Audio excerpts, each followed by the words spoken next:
World Shock. Nagkakaisa ang US at Japan para magbigay ng daan-daang tulong militar sa Pilipinas.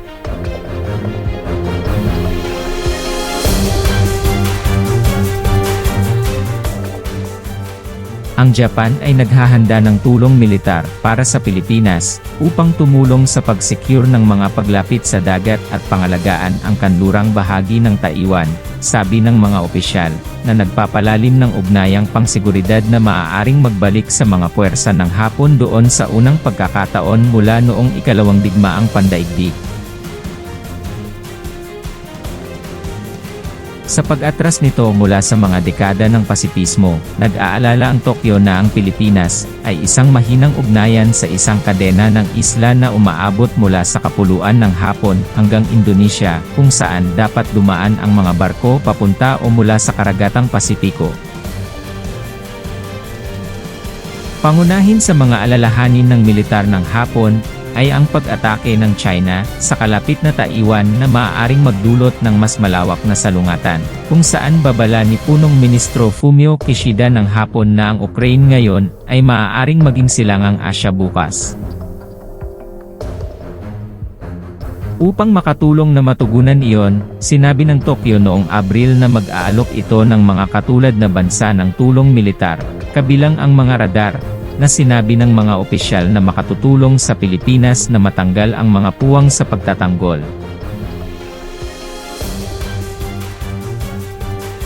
Napakapakinabang ng pagbibigay ng mga radar sa Pilipinas, dahil nangangahulugan ito na maaari tayong magbahagi ng impormasyon tungkol sa Bashi Channel, sabi ni Retired Admiral Katsutoshi Kawano, na tumutukoy sa daluyan ng tubig na naghihiwalay sa Pilipinas at Taiwan. Ito ay itinuturing na choke point para sa mga sasakyang pandagat na gumagalaw sa pagitan ng kanlurang Pasipiko at ng pinagtatalunang South China Sea. Tatlong opisyal ng gobyerno ng Japan nakasangkot sa pagpaplano ng diskarte sa pambansang seguridad ang nagsabi sa Reuters na pinapayuhan ng Washington ang Japan kung ano ang isusuplay dahil mayroon itong malapit na relasyong militar sa Pilipinas. Ang isa, gayunpaman, ay nagsabi na ang pagsisikap ng tulong ay isang inisyatiba ng Hapon, at hindi anumang bagay na pinilit ng Estados Unidos. Tumangging kilalanin ang mga opisyal, dahil sa pagiging sensitibo ng usapin. Kami ay nasa proseso ng pagpili ng mga kagamitan na maaaring magamit para sa maritime monitoring at seguridad. Hindi pa namin alam kung ano talaga iyon, sabi ng isang tagapagsalita sa Ministry of Foreign Affairs ng Japan. Sinabi ng kagawaran ng ugnayang panlabas ng Pilipinas na hindi ito agad nakapagkomento sa tulong sa seguridad mula sa Japan o paghuhost ng mga tropang Hapons. Ang National Security Advisor ni US President Joe Biden na si Jake Sullivan, noong Biyernes, ay nakipagpulong sa kanyang mga katapat mula sa Japan at Pilipinas, Takeo Akiba at Eduardo Ano sa Tokyo, para sa una sa isang serye ng mga regular na pagpupulong upang talakayin ang pakikipagtulungan sa seguridad. Tinalakay ng tatlo ang isang malawak na hanay ng mga hamon sa seguridad sa rehiyon, kabilang ang tungkol sa South China Sea at East China Sea, pati na rin sa North Korea, sabi ng isang joint news release. Sa karagdagan, inulit nila ang kahalagahan ng kapayapaan at katatagan sa buong Taiwan Strait. Si Sullivan na nagsasalita pagkatapos ng pulong ay nagsabi na sila ay zeroed in sa magulong kapaligiran ng seguridad. Ang saklaw ng tulong militar ng Hapon ay limitado sa pamamagitan ng isang self-imposed na pagbabawal sa mga nakamamatay na pag-export ng kagamitan.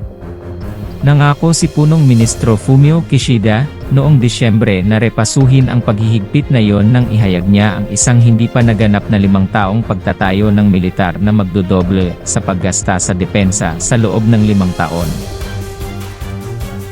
Inaasahan ang mas maluwag na mga panuntunan sa pag-export sa mga darating na buwan, ngunit habang lumalaki ang presyon sa mga pang-industriyang ekonomiya upang tulungan ang Ukraine, sinimulan ng Tokyo na subukan ang mga paghihigpit na iyon. Matapos bumisita sa Japan, noong nakaraang buwan si Pangulong Volodymyr Zelensky ng Ukraine, para sa summit ng mga pinuno ng Group of Seven, nag-donate si Kishida ng mga truck ng militar, at iba pang sasakyan. Sinabi rin ng Tokyo sa Estados Unidos na maaari itong bumili ng mga pang-industriyang pampasabog sa Japan, para sa mga artillery shell, na nakalaan, para sa Ukraine. Ang tulong militar ng Japan sa Pilipinas, ay lalawak ng hakbang-hakbang, at ang pag-asa ko, ay mababago ito upang isama ang mga nakamamatay na armas, tulad ng mga anti-ship missiles, sabi ni Kawano, na nagsilbi bilang hepe ng Japanese Self-Defense Forces, SDF, pinagsamang kawani sa loob ng 5 taon, hanggang 2019. Si Kawano at ang mga opisyal ng gobyerno, na nakausap sa Reuters, ay hinulaang mabibigyan ng Manila ng akses ang Japan sa mga base militar nito, tulad ng ginagawa nito sa Estados Unidos, na nagpapahintulot sa Japanese SDF aircraft na magpatrolya sa South China Sea. Maaaring subaybayan ng Japan ang tubig sa silangan ng Taiwan mula sa isla ng Yonaguni, mga 100 kilometro ang layo.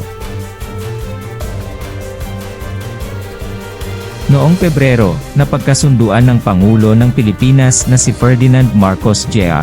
at Kishida sa Tokyo na ang kanilang mga militar ay makikipagtulungan sa pagtulong sa kalamidad. Ang pagpupulong na yon, kung saan nangako rin si Kishida kay Marcos ng 600 bilyon yen, $4.3 bilyon, na tulong sa pagpapaunlad at pribadong pamumuhunan, ay nauna noong Disyembre ng kauna-unahang pagbisita sa Pilipinas ng mga Japanese fighter jet, at isang serye ng mataas na antas.